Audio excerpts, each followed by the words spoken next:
Well, dear students, now you have a little home assignment.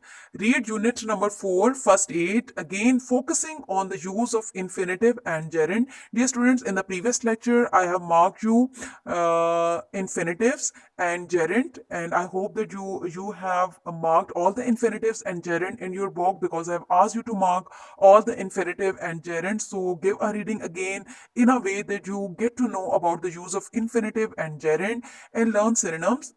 As in the previous lecture, I told you and gave you glossary to learn, and I hope that you have learned the glossary and the synonym that I have told you. Even in today's lecture, you are supposed to learn all the synonyms and then learn vocabulary exercise A, B, and C, and then reading comprehension exercise A and B. So you are supposed to learn reading comprehension exercise A and B and learn phrasal verbs 46 till 60. So in a way, how you are going to learn them, you are going to learn the next one 46 till 60, and you are going to revise the previous one like 1 till 45. So in this way, you are not only going to revise, but you are going to learn the next one as well.